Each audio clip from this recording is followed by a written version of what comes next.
Brain, computer interface. For direct brain control of prosthetic devices, see neuroprosthetics. A brain, computer interface, BCI, sometimes called a brain, machine interface, BMI, is a direct communication pathway between the brain's electrical activity and an external device, most commonly a computer or robotic limb. Keys are often directed at researching, mapping, assisting, augmenting, or repairing human cognitive or sensory motor functions. Implementations of keys range from non-invasive, EEG, MEG, EOG, MRI, and partially invasive, ECOG and endovascular, to invasive, microelectrode array, based on how close electrodes get to brain tissue. Research on keys began in the 1970s by Jacques Vidal at the University of California, Los Angeles, UCLA, under a grant from the National Science Foundation, followed by a contract from DARPA. The Vidal's 1973 paper marks the first appearance of the expression brain, computer interface in scientific literature. Due to the cortical plasticity of the brain, signals from implanted prostheses can, after adaptation, be handled by the brain like natural sensor or effector channels. Following years of animal experimentation, the first neuroprosthetic devices implanted in humans appeared in the mid-1990s. Recently, studies in human-computer interaction via the application of machine learning to statistical temporal features extracted from the frontal lobe, EEG brainwave, data has had high levels of success in classifying mental states, relaxed, neutral, concentrating, mental emotional states, negative, neutral, positive, and thalamocortical dysrhythmia. Contents. 1. History. 2. Keys versus neuroprosthetics. 3. Animal BCI research. 3.1 Early work. 3.2 Prominent research successes. 3.2.1 Kennedy and Yang Dan. 3.2.2 Nicole Ellis. 3.2.3 Donoghue, Schwartz, and Anderson. 3.2.4 Other research. 3.2.5 The BCI Award. 4 Human BCI research. 4.1 Invasive keys. 4.1.1 Vision. 4.1.2 Movement. 4.1.3 Communication. 4.1.4 Technical challenges. 4.2 Partially invasive keys. 4.2.1 Endovascular. 4.2.2 ECOG. 4.3 Non-invasive keys. 4.3.1 Non-EEG based human, computer interface. 4.3.2 Functional near-infrared spectroscopy. 4.3.3 Electroencephalography, EEG, based brain-computer interfaces. 4.3.4 Dry active electrode arrays. 4.3.5 Civet mobile EEG keys. 4.3.6 Limitations. 4.3.7 Prosthesis and environment control. 4.3.8 DIY and open source BCI. 4.3.9 MEG and MRI. April 3, 10 BCI control strategies in neurogaming. 4.4 Synthetic telepathy/silent communication. 5 Cell culture keys. 6 Ethical considerations. 6.1 User-centric issues. 6.2 Legal and social. 7 Low-cost BCI-based interfaces. 8 Future directions. 8.1 Disorders of consciousness, DOC. 8.2 Motor recovery. 8.3 Functional brain mapping. 8.4 Flexible devices. 8.5 Neural dust. 9 See also. 10 Notes. 11 References. 12 Further reading. 13 External links. History edit. The history of brain, computer interfaces, keys, starts with Hans Berger's discovery of the electrical activity of the human brain and the development of electroencephalography, EEG. In 1924 Berger was the first to record human brain activity by means of EEG. Berger was able to identify oscillatory activity, such as Berger's wave or the alpha wave, 8 to 13 Hz, by analyzing EEG traces. Berger's first recording device was very rudimentary. He inserted silver wires under the scalps of his patients. These were later replaced by silver foils attached to the patient's head by rubber bandages. Berger connected these sensors to a Lippmann capillary electrometer, with disappointing results. However, more sophisticated measuring devices, such as the Siemens double-coil recording galvanometer, which displayed electric voltages as small as 1/10,000th of a volt, led to success. Berger analyzed the interrelation of alternations in his EEG wave diagrams with brain diseases. EEGs permitted completely new possibilities for the research of human brain activities. Although the term had not yet been coined, one of the earliest examples of a working brain-machine interface was the piece Music for Solo Performer, 1965, by the American composer Alvin Lucier. The piece makes use of EEG and analog signal processing hardware, filters, amplifiers, and a mixing board, to stimulate acoustic percussion instruments. To perform the piece one must produce alpha waves and thereby play the various percussion instruments via loudspeakers which are placed near or directly on the instruments themselves. UCLA professor Jacques Vidal coined the term BCI and produced the first peer-reviewed publications on this topic. Vidal is widely recognized as the inventor of keys in the BCI community, as reflected in numerous peer-reviewed articles reviewing and discussing the field. Example. A review pointed out that Vidal's 1973 paper stated the BCI challenge of controlling external objects using EEG signals, and especially use of contingent negative variation, CNV, potential as a challenge for BCI control. The 1977 experiment Vidal described was the first application of BCI after his 1973 BCI challenge. It was a non-invasive EEG, actually visual evoked potentials, VEP, control of a cursor-like graphical object on a computer screen. The demonstration was movement in a maze. After his early contributions, Vidal was not active in BCI research, nor BCI events such as conferences, for many years. In 2011, however, he gave a lecture in Graz, Austria, supported by the Future BNCI project, presenting the first BCI, which earned a standing ovation. Vidal was joined by his wife, Loris Vidal, who previously worked with him at UCLA on his first BCI project. In 1988, a report was given on non-invasive EEG control of a physical object, a robot. The experiment described was EEG control of multiple start-stop-restart of the robot movement, along an arbitrary trajectory defined by a line drawn on a floor. The line following behavior was the default robot behavior, utilizing autonomous intelligence and autonomous source of energy. This 1988 report, written by Stevo Bozinovsky, Mihail Sestakov, and Liljana Bozinovska, was the first one about a robot control using EEG. In 1990, a report was given on a closed-loop, bidirectional adaptive BCI controlling computer buzzer by an anticipatory brain potential, the contingent negative variation, CNV, potential. The experiment described how an expectation state of the brain, manifested by CNV, controls in a feedback loop the S2 buzzer in the S1-S2 CNV paradigm. The obtained cognitive wave representing the expectation learning in the brain is named electroexpectogram, EXG. The CNV brain potential was part of the BCI challenge presented by Vidal in his 1973 paper. Studies in 2010 suggested the potential ability of neural stimulation to restore functional connectively and associated behaviors through modulation of molecular mechanisms of synaptic efficacy. This opened the door for the concept that BCI technologies may be able to restore function in addition to enabling functionality.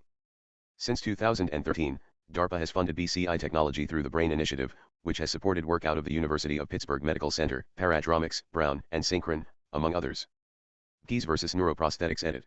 Main article, Neuroprosthetics. Neuroprosthetics is an area of neuroscience concerned with neural prostheses, that is, using artificial devices to replace the function of impaired nervous systems and brain-related problems, or of sensory organs or organs itself, bladder, diaphragm, etc. As of December 2010, cochlear implants had been implanted as neuroprosthetic device in approximately 220,000 people worldwide. There are also several neuroprosthetic devices that aim to restore vision, including retinal implants. The first neuroprosthetic device, however, was the pacemaker.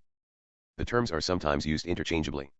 Neuroprosthetics and keys seek to achieve the same aims, such as restoring sight, hearing, movement, ability to communicate, and even cognitive function. Both use similar experimental methods and surgical techniques. Animal BCI research edit. Several laboratories have managed to record signals from monkey and rat cerebral cortices to operate keys to produce movement. Monkeys have navigated computer cursors on screen and commanded robotic arms to perform simple tasks simply by thinking about the task and seeing the visual feedback, but without any motor output. In May 2008, photographs that showed a monkey at the University of Pittsburgh Medical Center operating a robotic arm by thinking were published in a number of well-known science journals and magazines. Sheep too have been used to evaluate BCI technology, including Synchron Stentrode. In 2020, Elon Musk's Neuralink was successfully implanted in a pig, announced in a widely viewed webcast. In 2021, Elon Musk announced that he had successfully enabled a monkey to play video games using Neuralink's device. Early work edit. In 1969, the operant conditioning studies of Fetz and colleagues, at the Regional Primate Research Center and Department of Physiology and Biophysics, University of Washington School of Medicine in Seattle, showed for the first time that monkeys could learn to control the deflection of a biofeedback meter arm with neural activity.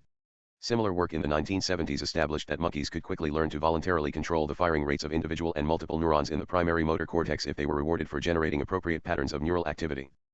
Studies that developed algorithms to reconstruct movements from motor cortex neurons, which control movement, date back to the 1970s. In the 1980s, Apostolos Georgopoulos at Johns Hopkins University found a mathematical relationship between the electrical responses of single motor cortex neurons in rhesus macaque monkeys and the direction in which they moved their arms, based on a cosine function. He also found that dispersed groups of neurons, in different areas of the monkey's brains, collectively controlled motor commands, but was able to record the firings of neurons in only one area at a time, because of the technical limitations imposed by his equipment. There has been rapid development in keys since the mid-1990s. Several groups have been able to capture complex brain motor cortex signals by recording from neural ensembles, groups of neurons, and using these to control external devices. Prominent research successes edit. Kennedy and Yang Dan edit. Philip Kennedy, who later founded Neural Signals in 1987, and colleagues built the first intracortical brain-computer interface by implanting neurotrophic cone electrodes into monkeys. In 1999, researchers led by Yang Dan at the University of California, Berkeley decoded neuronal firings to reproduce images seen by cats. The team used an array of electrodes embedded in the thalamus, which integrates all of the brain sensory input, of sharp-eyed cats. Researchers targeted 177 brain cells in the thalamus lateral geniculate nucleus area, which decode signals from the retina. The cats were shown 8 short movies, and their neuron firings were recorded. Using mathematical filters, The researchers decoded the signals to generate movies of what the cat saw and were able to reconstruct recognizable scenes and moving objects. Similar results in humans have since been achieved by researchers in Japan, see below. Nicole Ellis edit. Miguel Nicole Ellis, a professor at Duke University, in Durham, North Carolina, has been a prominent proponent of using multiple electrodes spread over a greater area of the brain to obtain neuronal signals to drive a BCI. After conducting initial studies in rats during the 1990s, Nicole Ellis and his colleagues developed keys that decoded brain activity in owl monkeys and used the devices to reproduce monkey movements in robotic arms. Monkeys have advanced reaching and grasping abilities and good hand manipulation skills, making them ideal test subjects for this kind of work. By 2000, the group succeeded in building a BCI that reproduced owl monkey movements while the monkey operated a joystick or reached for food. The BCI operated in real time and could also control a separate robot remotely over Internet protocol. But the monkeys could not see the arm moving and did not receive any feedback, a so-called open-loop BCI. Later experiments by Nicole Ellis using rhesus monkeys succeeded in closing the feedback loop and reproduced monkey reaching and grasping movements in a robot arm. With their deeply cleft and furrowed brains, rhesus monkeys are considered to be better models for human neurophysiology than owl monkeys. The monkeys were trained to reach and grasp objects on a computer screen by manipulating a joystick while corresponding movements by a robot arm were hidden. The monkeys were later shown the robot directly and learned to control it by viewing its movements. The BCI used velocity predictions to control reaching movements and simultaneously predicted hand gripping force. In 2011, O'Doherty and colleagues showed a BCI with sensory feedback with rhesus monkeys. The monkey was brain controlling the position of an avatar arm while receiving sensory feedback through direct intracortical stimulation, ICMS, in the arm representation area of the sensory cortex. Donoghue, Schwartz, and Anderson edit. Other laboratories which have developed keys and algorithms that decode neuron signals include the Carney Institute for Brain Science at Brown University and the labs of Andrew Schwartz at the University of Pittsburgh and Richard Anderson at Caltech. These researchers have been able to produce working keys, even using recorded signals from far fewer neurons than did Nicole Ellis, 15 to 30 neurons versus 50 to 200 neurons. John Donoghue's lab at the Carney Institute reported training rhesus monkeys to use a BCI to track visual targets on a computer screen, closed-loop BCI, with or without assistance of a joystick. Schwartz's group created a BCI for three-dimensional tracking in virtual reality and also reproduced BCI control in a robotic arm.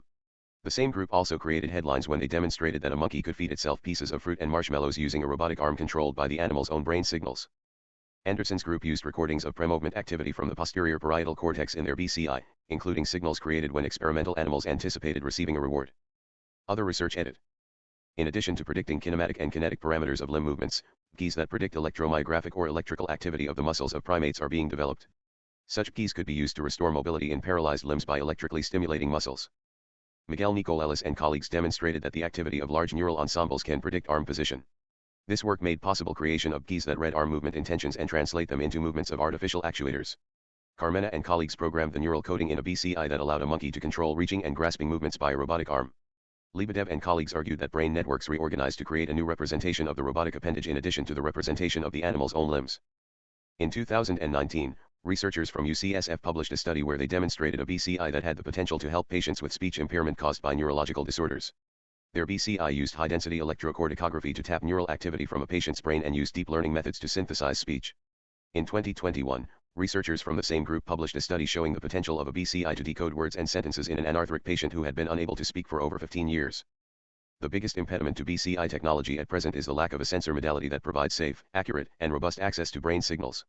It is conceivable or even likely, however, that such a sensor will be developed within the next 20 years.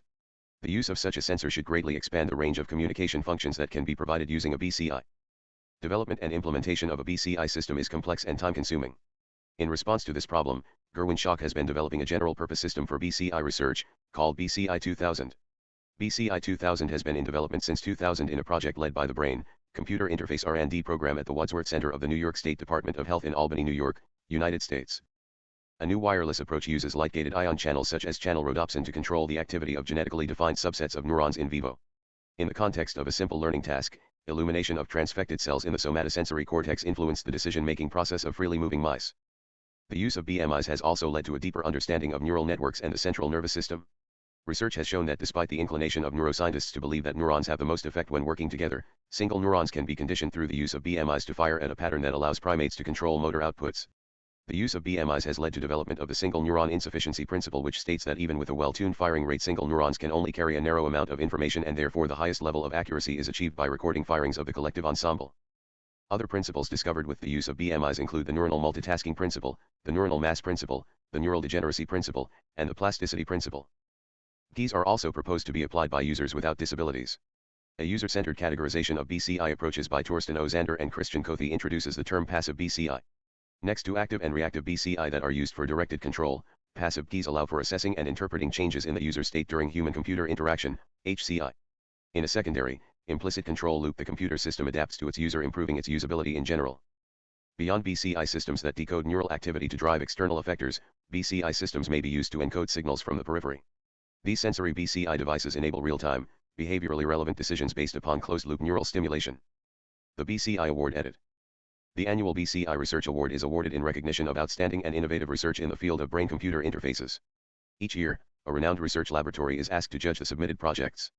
The jury consists of world-leading BCI experts recruited by the awarding laboratory. The jury selects 12 nominees, then chooses a first, second, and third place winner, who receive awards of $3,000, $2,000, and $1,000, respectively. Human BCI Research Edit. Invasive keys Edit.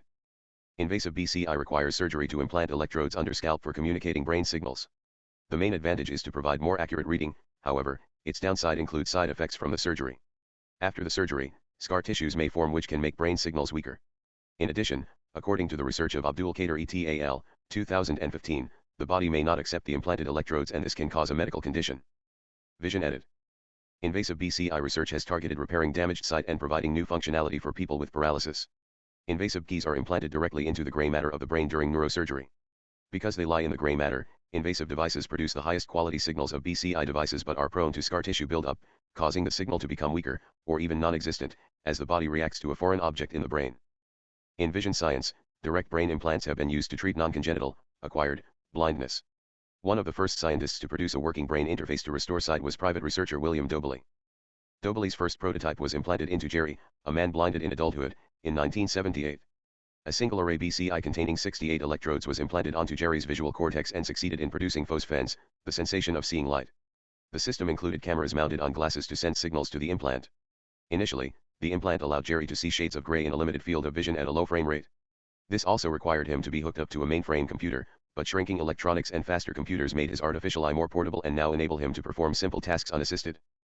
In 2002, Jens Naumann, also blinded in adulthood, became the first in a series of 16 paying patients to receive Dobley's second-generation implant, marking one of the earliest commercial uses of keys. The second-generation device used a more sophisticated implant enabling better mapping of phosphenes into coherent vision. Phosphenes are spread out across the visual field in what researchers call the starry night effect. Immediately after his implant, Jens was able to use his imperfectly restored vision to drive an automobile slowly around the parking area of the research institute. Unfortunately, Dobley died in 2004 before his processes and developments were documented. Subsequently, when Mr. Naumann and the other patients in the program began having problems with their vision, there was no relief and they eventually lost their sight again. Naumann wrote about his experience with Dobley's work in Search for Paradise, a patient's account of the artificial vision experiment, and has returned to his farm in southeast Ontario, Canada, to resume his normal activities. Movement Edit. Keys focusing on motor neuroprosthetics aim to either restore movement in individuals with paralysis or provide devices to assist them, such as interfaces with computers or robot arms. Researchers at Emory University in Atlanta, led by Philip Kennedy and Roy Bakke, were first to install a brain implant in a human that produced signals of high enough quality to simulate movement.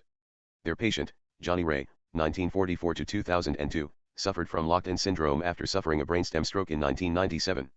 Ray's implant was installed in 1998 and he lived long enough to start working with the implant, eventually learning to control a computer cursor. He died in 2002 of a brain aneurysm. Tetraplegic Matt Nagel became the first person to control an artificial hand using a BCI in 2005 as part of the first 9-month human trial of Cyberkinetics' BrainGate chip implant. Implanted in Nagel's right percentral gyrus, area of the motor cortex for arm movement, the 96-electrode BrainGate implant allowed Nagel to control a robotic arm by thinking about moving his hand as well as a computer cursor, lights, and TV. 1 year later, Professor Jonathan Walpole received the prize of the Altran Foundation for innovation to develop a brain-computer interface with electrodes located on the surface of the skull, instead of directly in the brain.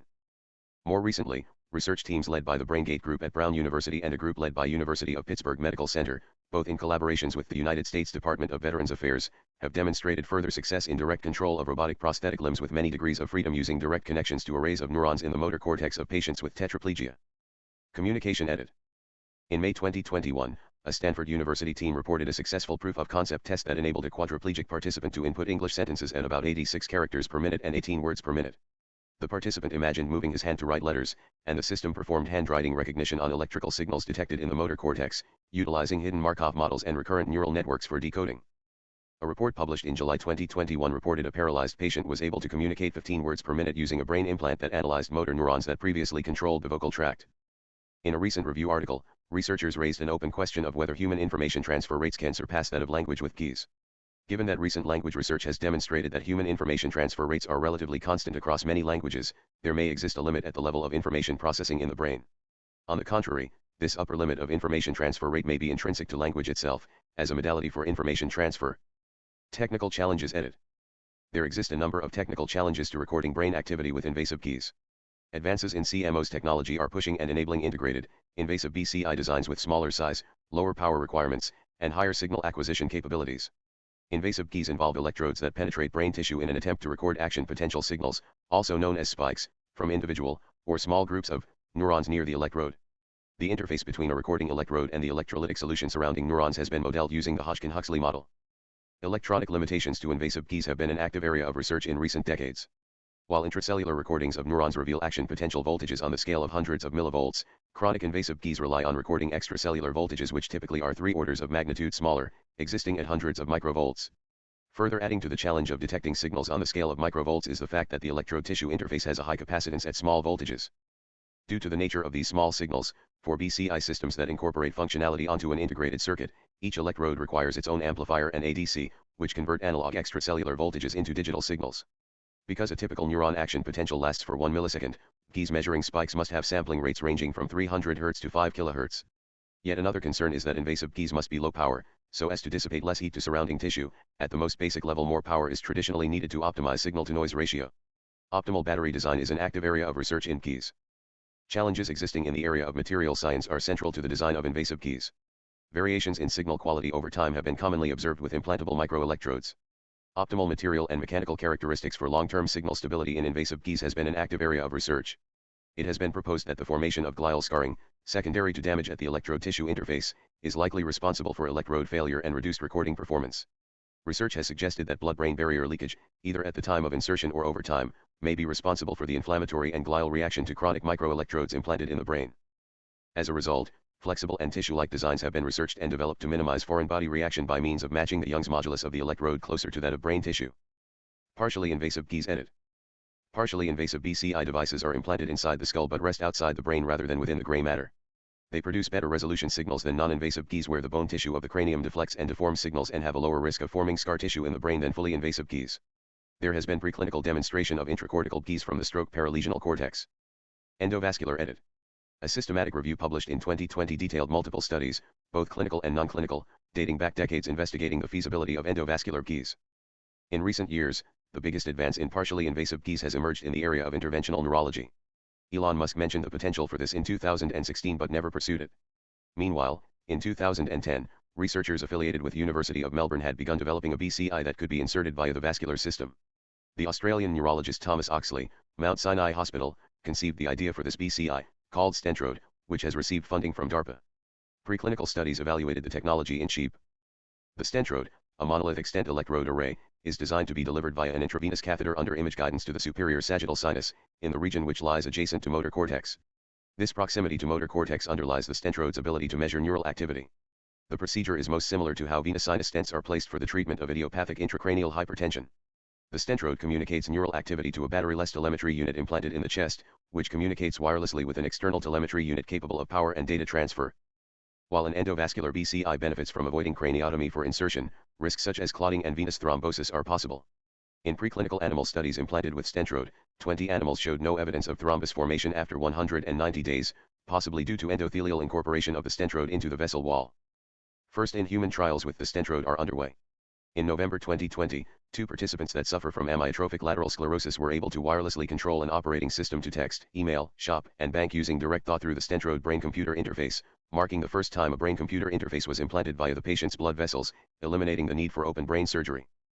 ECG. Edit.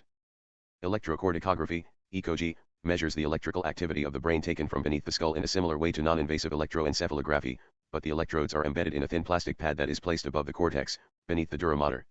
ECG technologies were first trialed in humans in 2004 by Eric Luthard and Daniel Moran from Washington University in St. Louis. In a later trial, the researchers enabled a teenage boy to play Space Invaders using his ECG implant. This research indicates that control is rapid, requires minimal training, and may be an ideal trade-off with regards to signal fidelity and level of invasiveness. Signals can be either subdural or epidural, but are not taken from within the brain parenchyma itself. It has not been studied extensively until recently due to the limited access of subjects.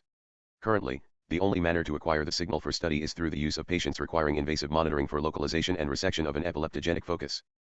ECOG is a very promising intermediate BCI modality because it has higher spatial resolution, better signal-to-noise ratio, wider frequency range, and less training requirements than scalp-recorded EEG, and at the same time has lower technical difficulty, lower clinical risk, and may have superior long-term stability than intracortical single neuron recording.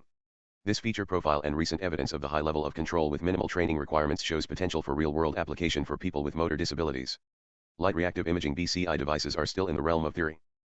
Recent work published by Edward Chang and Joseph Macon from UCSF revealed that ECOG signals could be used to decode speech from epilepsy patients implanted with high-density ECOG arrays over the perisylvian cortices. Their study achieved word error rates of 3%, a marked improvement from prior publications, utilizing an encoder-decoder neural network, which translated ECOG data into one of 50 sentences composed of 250 unique words. Non-invasive keys edit. There have also been experiments in humans using non-invasive neuroimaging technologies as interfaces. The substantial majority of published BCI work involves non-invasive EEG-based keys. Non-invasive EEG-based technologies and interfaces have been used for a much broader variety of applications. Although EEG-based interfaces are easy to wear and do not require surgery, they have relatively poor spatial resolution and cannot effectively use higher frequency signals because the skull dampens signals, dispersing and blurring the electromagnetic waves created by the neurons. EEG-based interfaces also require some time and effort prior to each usage session, whereas non-EEG-based ones, as well as invasive ones, require no prior usage training. Overall, the best BCI for each user depends on numerous factors. Non-EEG-based human, computer interface edit. Electrocalography, EOG, edit. In 1989, a report was given on control of a mobile robot by eye movement using electrocalography, EOG, signals. A mobile robot was driven from a start to a goal point using 5 EOG commands, interpreted as forward, backward, left, right, and stop. The EOG as a challenge of controlling external objects was presented by Vital in his 1973 paper. Pupil size oscillation edit. A 2016 article described an entirely new communication device and non-EEG-based human-computer interface, which requires no visual fixation, or ability to move the eyes at all. The interface is based on covert interest, directing one's attention to a chosen letter on a virtual keyboard, without the need to move one's eyes to look directly at the letter. Each letter has its own background circle which micro-oscillates in brightness differently from all of the other letters. The letter selection is based on best fit between unintentional pupil size oscillation and the background circle's brightness oscillation pattern.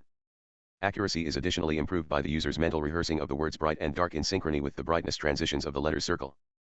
Functional near-infrared spectroscopy edit.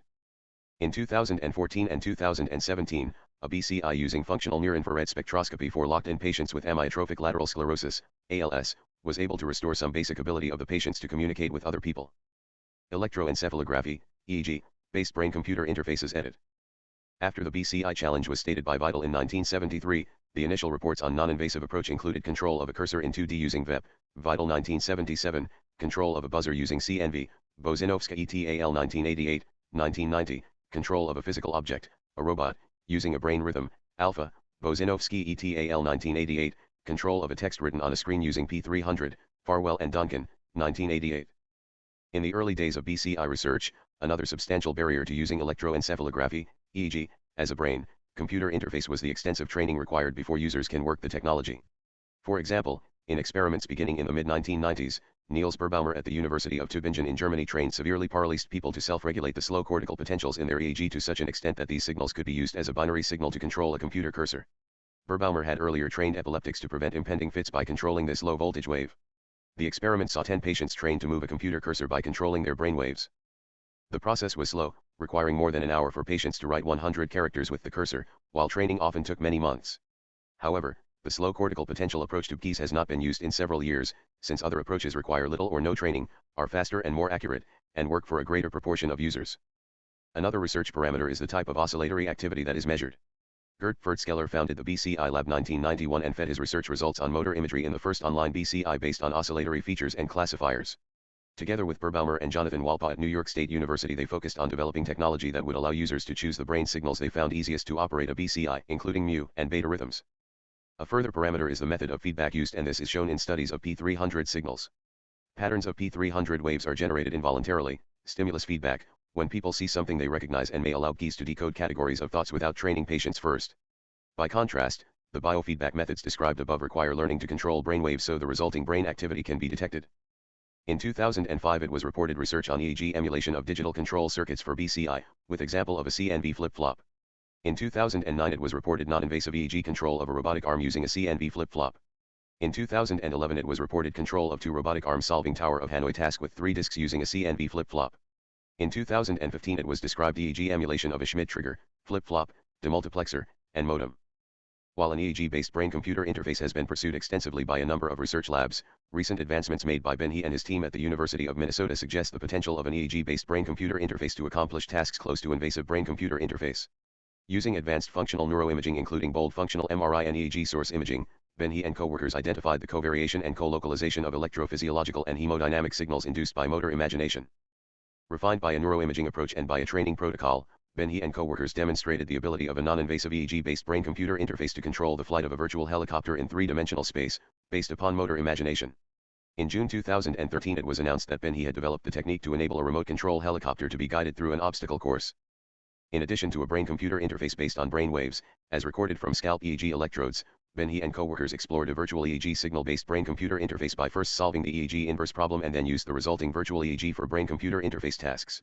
Well-controlled studies suggested the merits of such a source analysis-based brain-computer interface. A 2014 study found that severely motor-impaired patients could communicate faster and more reliably with non-invasive EEG BCI than with any muscle-based communication channel. A 2016 study found that the emotive EPOC device may be more suitable for control tasks using the attention/meditation level or eye blinking than the Neuroski MindWave device. A 2019 study found that the application of evolutionary algorithms could improve EEG mental state classification with a non-invasive Muse device, enabling high-quality classification of data acquired by a cheap consumer-grade EEG sensing device. In a 2021 systematic review of randomized controlled trials using BCI for upper limb rehabilitation after stroke, EEG-based BCI was found to have significant efficacy in improving upper limb motor function compared to control therapies. More specifically, BCI studies that utilized band power features, motor imagery, and functional electrical stimulation in their design were found to be more efficacious than alternatives. Another 2021 systematic review focused on robotic-assisted EEG-based BCI for hand rehabilitation after stroke. Improvement in motor assessment scores was observed in 3 of 11 studies included in the systematic review. Dry active electrode arrays edit. In the early 1990s, Bobak-Taheri, at University of California, Davis demonstrated the first single and also multi-channel dry active electrode arrays using micromachining. The single-channel dry EEG electrode construction and results were published in 1994. The arrayed electrode was also demonstrated to perform well compared to silver/silver chloride electrodes. The device consisted of 4 sites of sensors with integrated electronics to reduce noise by impedance matching. The advantages of such electrodes are: 1. No electrolyte used, 2. No skin preparation, 3. Significantly reduced sensor size, and 4. Compatibility with EEG monitoring systems. The active electrode array is an integrated system made of an array of capacitive sensors with local integrated circuitry housed in a package with batteries to power the circuitry. This level of integration was required to achieve the functional performance obtained by the electrode. The electrode was tested on an electrical test bench and on human subjects in 4 modalities of EEG activity, namely, 1. Spontaneous EEG, 2. Sensory event-related potentials, 3. Brainstem potentials, and 4. Cognitive event-related potentials. The performance of the dry electrode compared favorably with that of the standard wet electrodes in terms of skin preparation, no gel requirements, dry, and higher signal-to-noise ratio. In 1999, researchers at Case Western Reserve University, in Cleveland, Ohio, led by Hunter Peckham, used 64-electrode EEG skullcap to return limited hand movements to quadriplegic Jim Jodick. As Jodick concentrated on simple but opposite concepts like up and down, his beta rhythm EEG output was analyzed using software to identify patterns in the noise. A basic pattern was identified and used to control a switch. Above average activity was set to on, below average off. As well as enabling Jodick to control a computer cursor, the signals were also used to drive the nerve controllers embedded in his hands, restoring some movement. Savep Mobile EEG keys edit. In 2009, the NCTU brain-computer interface headband was reported. The researchers who developed this BCI headband also engineered silicon-based microelectromechanical system, MEMS, dry electrodes designed for application in non-hairy sites of the body. These electrodes were secured to the DAQ board in the headband with snap-on electrode holders. The signal processing module measured alpha activity and the Bluetooth-enabled phone assessed the patient's alertness and capacity for cognitive performance. When the subject became drowsy, the phone sent arousing feedback to the operator to rouse them. This research was supported by the National Science Council, Taiwan, ROC, NSC, National Tsinghua University, Taiwan's Ministry of Education, and the U.S. Army Research Laboratory. In 2011, researchers reported a cellular-based BCI with the capability of taking EEG data and converting it into a command to cause the phone to ring. This research was supported in part by Abraxas Bioscience LLP, the U.S. Army Research Laboratory, and the Army Research Office. The developed technology was a wearable system composed of a 4-channel biosignal acquisition/amplification module, a wireless transmission module, and a Bluetooth-enabled cell phone. The electrodes were placed so that they pick up steady-state visual evoked potentials, SSVEPs. SSVEPs are electrical responses to flickering visual stimuli with repetition rates over 6 Hz that are best found in the parietal and occipital scalp regions of the visual cortex. It was reported that with this BCI setup, all study participants were able to initiate the phone call with minimal practice in natural environments. The scientists claim that their studies using a single-channel fast Fourier transform, FFT, and multiple-channel system canonical correlation analysis, CCA, algorithm support the capacity of mobile keys. The CCA algorithm has been applied in other experiments investigating keys with claimed high performance in accuracy as well as speed. While the cellular-based BCI technology was developed to initiate a phone call from SSVEPs, the researchers said that it can be translated for other applications, such as picking up sensoromotor mu/beta rhythms to function as a motor imagery-based BCI. In 2013, comparative tests were performed on Android cell phone, tablet, and computer-based keys, analyzing the power spectrum density of resultant EEG SSVEPs. The stated goals of this study, which involved scientists supported in part by the U.S. Army Research Laboratory, were to increase the practicability, portability, and ubiquity of an CVEP-based BCI, for daily use. Citation: It was reported that the stimulation frequency on all mediums was accurate, although the cell phone signal demonstrated some instability. The amplitudes of the SSVEPs for the laptop and tablet were also reported to be larger than those of the cell phone. These two qualitative characterizations were suggested as indicators of the feasibility of using a mobile stimulus BCI. Limitations: Edit. In 2011, researchers stated that continued work should address ease of use, performance robustness, reducing hardware and software costs. One of the difficulties with EEG readings is the large susceptibility to motion artifacts. In most of the previously described research projects, the participants were asked to sit still, reducing head and eye movements as much as possible, and measurements were taken in a laboratory setting. However, since the emphasized application of these initiatives had been in creating a mobile device for daily use, the technology had to be tested in motion. In 2013, researchers tested mobile EEG-based BCI technology, measuring SSVEPs from participants as they walked on a treadmill at varying speeds.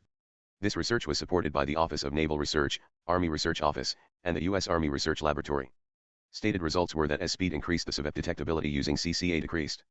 As independent component analysis, ICA, had been shown to be efficient in separating EEG signals from noise, the scientists applied ICA to CCA extracted EEG data. They stated that the CCA data with and without ICA processing were similar. Thus, they concluded that CCA independently demonstrated a robustness to motion artifacts that indicates it may be a beneficial algorithm to apply to keys used in real-world conditions. Prosthesis and environment control. Edit. Non-invasive keys have also been applied to enable brain control of prosthetic upper and lower extremity devices in people with paralysis. For example, Gert Furtskeller of Graz University of Technology and colleagues demonstrated a BCI-controlled functional electrical stimulation system to restore upper extremity movements in a person with tetraplegia due to spinal cord injury. Between 2012 and 2013, researchers at the University of California, Irvine demonstrated for the first time that it is possible to use BCI technology to restore brain-controlled walking after spinal cord injury. In their spinal cord injury research study, a person with paraplegia was able to operate a BCI robotic gait orthosis to regain basic brain-controlled ambulation. In 2009, Alex Blaney, an independent researcher based in the UK, successfully used the Emotive EPOC to control a 5-axis robot arm. He then went on to make several demonstration mind-controlled wheelchairs and home automation that could be operated by people with limited or no motor control, such as those with paraplegia and cerebral palsy. Research into military use of keys funded by DARPA has been ongoing since the 1970s. The current focus of research is user-to-user communication through analysis of neural signals. DIY and open source BCI. Edit. In 2001, the Open EEG project was initiated by a group of DIY neuroscientists and engineers. The modular EEG was the primary device created by the Open EEG community. It was a 6-channel signal capture board that cost between $200 and $400 to make at home. The Open EEG project marked a significant moment in the emergence of DIY brain-computer interfacing. In 2010, the Frontier Nerds of NYU's ITP program published a thorough tutorial titled How to Hack Toy EEGs. The tutorial, which stirred the minds of many budding DIY BCI enthusiasts, demonstrated how to create a single-channel at-home EEG with an Arduino and a Mattel Mindflex at a very reasonable price. This tutorial amplified the DIY BCI movement. In 2013, OpenBCI emerged from a DARPA solicitation and subsequent Kickstarter campaign. They created a high-quality, open-source 8-channel EEG acquisition board, known as the 32-bit board, that retailed for under $500. 2 years later, they created the first 3D printed EEG headset, known as the Ultra Cortex, as well as a 4-channel EEG acquisition board, known as the Ganglion board, that retailed for under $100. MEG and MRI. Edit. Main articles: magnetoencephalography and magnetic resonance imaging.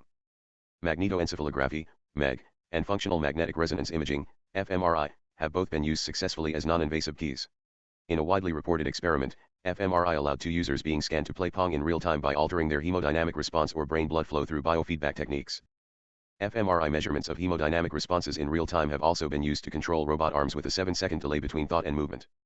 In 2008, research developed in the Advanced Telecommunications Research, ATR, Computational Neuroscience Laboratories in Kyoto, Japan, allowed the scientists to reconstruct images directly from the brain and display them on a computer in black and white at a resolution of 10 x 10 pixels.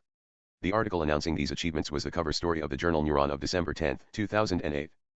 In 2011, researchers from UC Berkeley published a study reporting second-by-second reconstruction of videos watched by the study subjects, from fMRI data.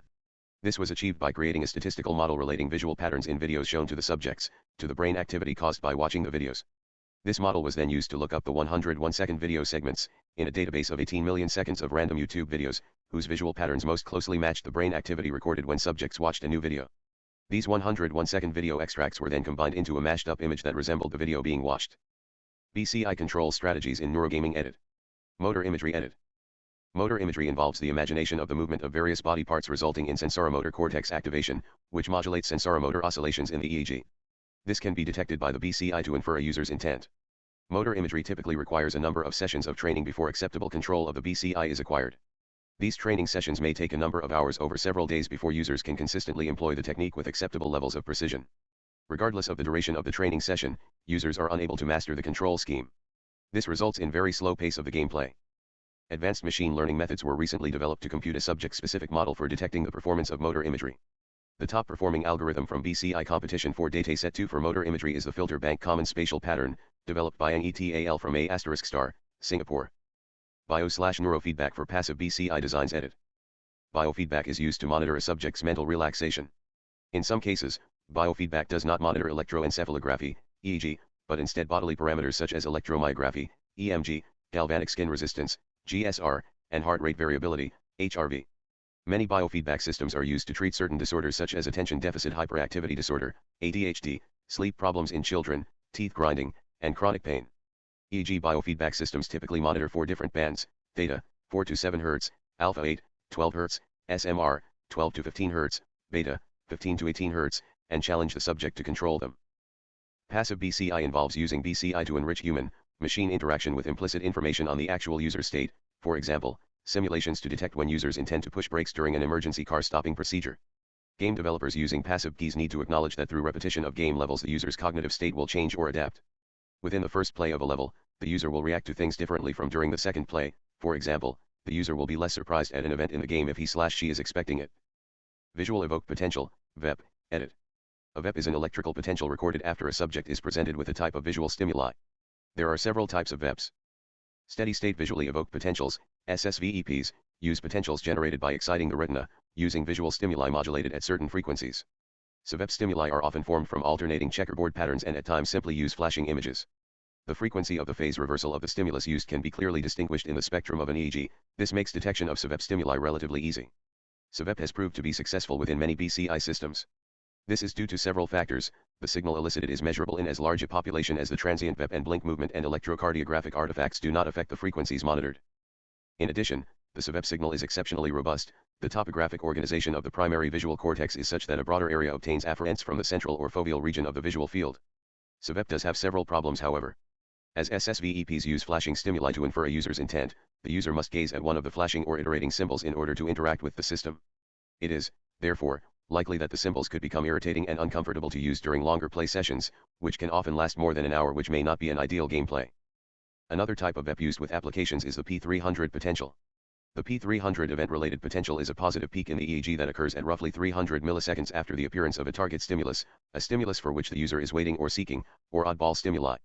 The P300 amplitude decreases as the target stimuli and the ignored stimuli grow more similar. The P300 is thought to be related to a higher level attention process or an orienting response. Using P300 as a control scheme has the advantage of the participant only having to attend limited training sessions. The first application to use the P300 model was the P300 matrix. Within the system, a subject would choose a letter from a grid of 6 by 6 letters and numbers. The rows and columns of the grid flashed sequentially, and every time the selected choice letter was illuminated, the user's P300 was, potentially, elicited. However, the communication process, at approximately 17 characters per minute, was quite slow. The P300 is a BCI that offers a discrete selection rather than a continuous control mechanism. The advantage of P300 use within games is that the player does not have to teach himself/herself how to use a completely new control system, and so only has to undertake short training instances to learn the gameplay mechanics and basic use of the BCI paradigm. Synthetic telepathy/silent communication edit. In a $6.3 million U.S. Army initiative to invent devices for telepathic communication, Gerwin Schock, underwritten in a $2.2 million grant, found the use of EKG signals can discriminate the vowels and consonants embedded in spoken and imagined words, shedding light on the distinct mechanisms associated with production of vowels and consonants, and could provide the basis for brain-based communication using imagined speech.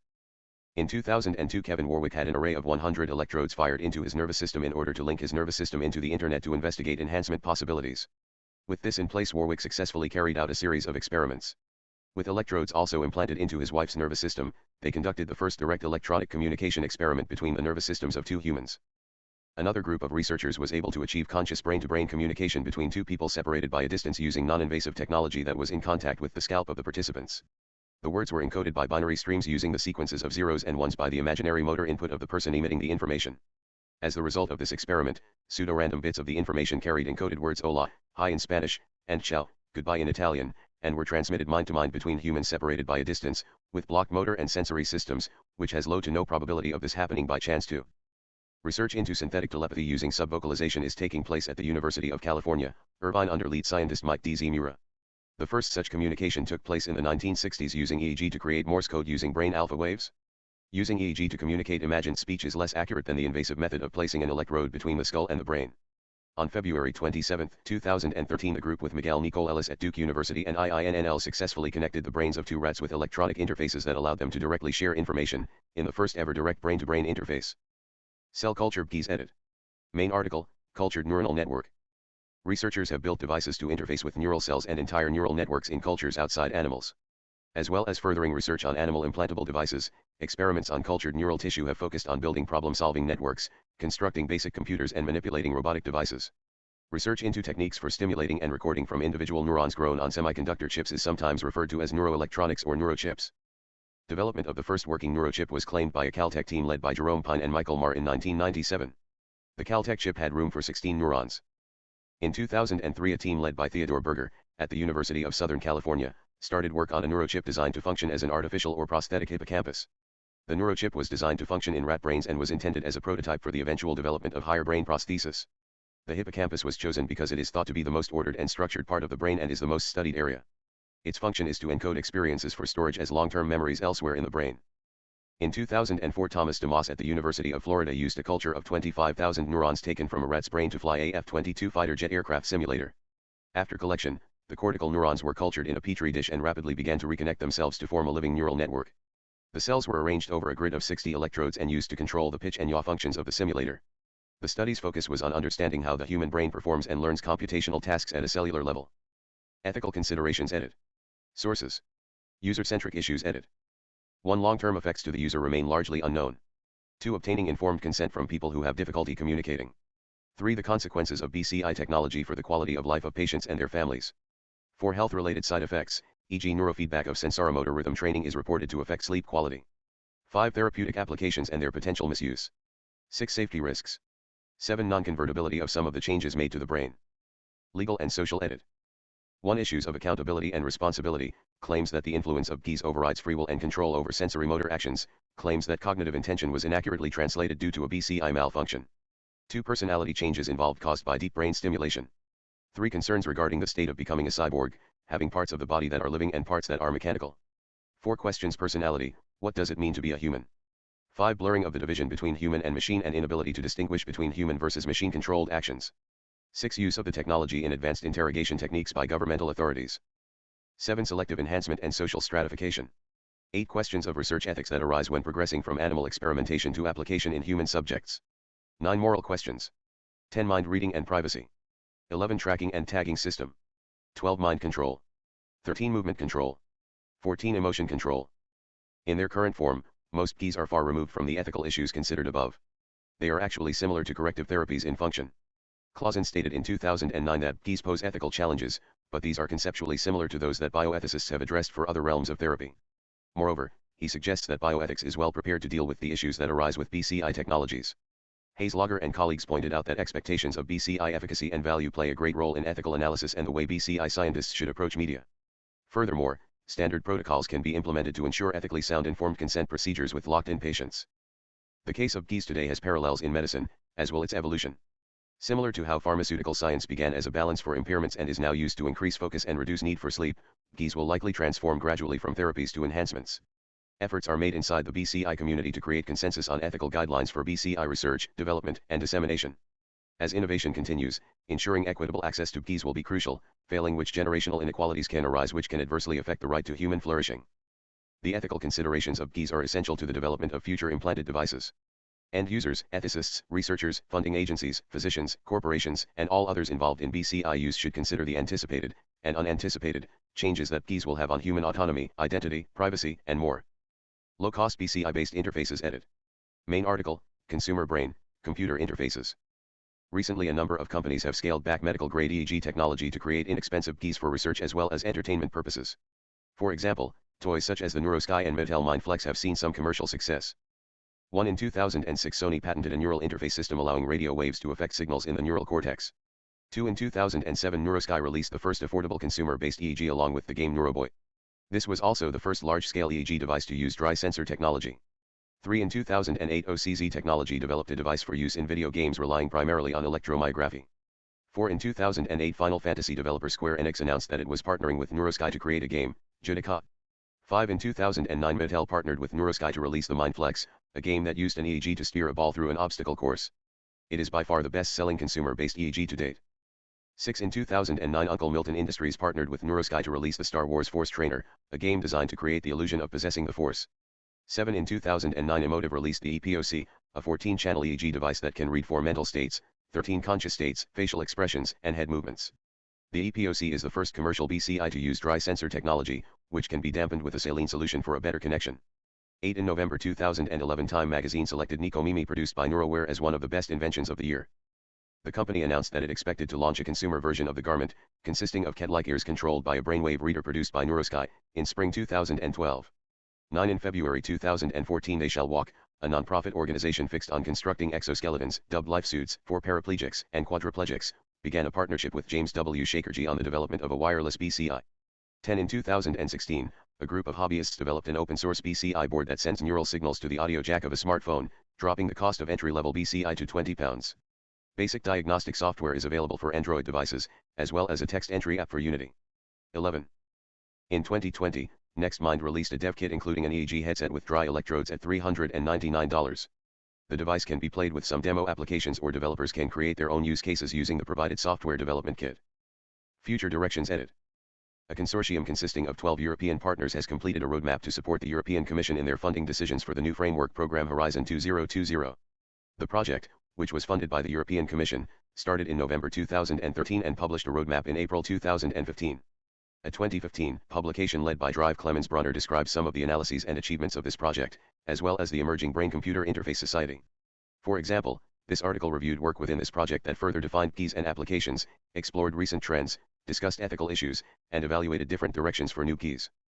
As the article notes, their new roadmap generally extends and supports the recommendations from the future BNCI project managed by Dr. Brendan Allison, which conveys substantial enthusiasm for emerging BCI directions. Other recent publications too have explored future BCI directions for new groups of disabled users. Example. Some prominent examples are summarized below. Disorders of consciousness, Doc, edit. Some persons have a disorder of consciousness, Doc. This state is defined to include persons with coma, as well as persons in a vegetative state, VS, or minimally conscious state, MCS. New BCI research seeks to help persons with DOC in different ways. A key initial goal is to identify patients who are able to perform basic cognitive tasks, which would of course lead to a change in their diagnosis. That is, some persons who are diagnosed with DOC may in fact be able to process information and make important life decisions, such as whether to seek therapy, where to live, and their views on end-of-life decisions regarding them. Some persons who are diagnosed with DOC die as a result of end-of-life decisions, which may be made by family members who sincerely feel this is in the patient's best interests. Given the new prospect of allowing these patients to provide their views on this decision, there would seem to be a strong ethical pressure to develop this research direction to guarantee that DOC patients are given an opportunity to decide whether they want to live. These and other articles describe new challenges and solutions to use BCI technology to help persons with DOC. One major challenge is that these patients cannot use keys based on vision. Hence, new tools rely on auditory and/or vibrotactile stimuli. Patients may wear headphones and/or vibrotactile stimulators placed on the wrists, neck, leg, and/or other locations. Another challenge is that patients may fade in and out of consciousness, and can only communicate at certain times. This may indeed be a cause of mistaken diagnosis. Some patients may only be able to respond to physicians' requests during a few hours per day, which might not be predictable ahead of time, and thus may have been unresponsive during diagnosis. Therefore, new methods rely on tools that are easy to use in field settings, even without expert help, so family members and other persons without any medical or technical background can still use them. This reduces the cost, time, need for expertise, and other burdens with doc assessment. Automated tools can ask simple questions that patients can easily answer, such as "Is your father named George?" or "Were you born in the USA?" Automated instructions inform patients that they may convey yes or no by, for example, focusing their attention on stimuli on the right versus left wrist. This focused attention produces reliable changes in EEG patterns that can help determine that the patient is able to communicate. The results could be presented to physicians and therapists, which could lead to a revised diagnosis and therapy. In addition, these patients could then be provided with BCI-based communication tools that could help them convey basic needs, adjust bed position and HVAC, heating, ventilation, and air conditioning, and otherwise empower them to make major life decisions and communicate. Motor recovery edit. People may lose some of their ability to move due to many causes, such as stroke or injury. Research in recent years has demonstrated the utility of EEG-based BCI systems in aiding motor recovery and neurorehabilitation in patients who have suffered a stroke. Several groups have explored systems and methods for motor recovery that include keys. In this approach, a BCI measures motor activity while the patient imagines or attempts movements as directed by a therapist. The BCI may provide two benefits. 1. If the BCI indicates that a patient is not imagining a movement correctly, non-compliance, then the BCI could inform the patient and therapist, and 2. Rewarding feedback such as functional stimulation or the movement of a virtual avatar also depends on the patient's correct movement imagery. So far, keys for motor recovery have relied on the EEG to measure the patient's motor imagery. However, studies have also used fMRI to study different changes in the brain as persons undergo BCI-based stroke rehab training. Imaging studies combined with EEG-based BCI systems hold promise for investigating neuroplasticity during motor recovery post-stroke. Future systems might include the fMRI and other measures for real-time control, such as functional near-infrared, probably in tandem with EEGs. Non-invasive brain stimulation has also been explored in combination with keys for motor recovery. In 2016, scientists out of the University of Melbourne published preclinical proof-of-concept data related to a potential brain-computer interface technology platform being developed for patients with paralysis to facilitate control of external devices such as robotic limbs, computers, and exoskeletons by translating brain activity. Clinical trials are currently underway. Functional brain mapping edit.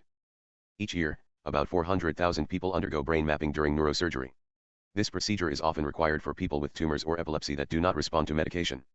During this procedure, electrodes are placed on the brain to precisely identify the locations of structures and functional areas. Patients may be awake during neurosurgery and asked to perform certain tasks, such as moving fingers or repeating words. This is necessary so that surgeons can remove only the desired tissue while sparing other regions, such as critical movement or language regions. Removing too much brain tissue can cause permanent damage, while removing too little tissue can leave the underlying condition untreated and require additional neurosurgery. Thus, there is a strong need to improve both methods and systems to map the brain as effectively as possible. In several recent publications, BCI research experts and medical doctors have collaborated to explore new ways to use BCI technology to improve neurosurgical mapping. This work focuses largely on high gamma activity, which is difficult to detect with non-invasive means. Results have led to improved methods for identifying key areas for movement, language, and other functions. A recent article addressed advances in functional brain mapping and summarizes a workshop. Flexible devices edit. Flexible electronics are polymers or other flexible materials, e.g. silk, pentacene, PDMS, perylene, polyamide, that are printed with circuitry, the flexible nature of the organic background materials allowing the electronics created to bend, and the fabrication techniques used to create these devices resembles those used to create integrated circuits and microelectromechanical systems, MEMS. Flexible electronics were first developed in the 1960s and 1970s, but research interest increased in the mid-2000s. Flexible neural interfaces have been extensively tested in recent years in an effort to minimize brain tissue trauma related to mechanical mismatch between electrode and tissue. Minimizing tissue trauma could, in theory, extend the lifespan of keys relying on flexible electrode tissue interfaces. Neural dust edit. Main article, Neural dust. Neural dust is a term used to refer to millimeter-sized devices operated as wirelessly powered nerve sensors that were proposed in a 2011 paper from the University of California, Berkeley Wireless Research Center, which described both the challenges and outstanding benefits of creating a long-lasting wireless BCI. In one proposed model of the neural dust sensor, the transistor model allowed for a method of separating between local field potentials and action potential spikes, which would allow for a greatly diversified wealth of data acquirable from the recordings.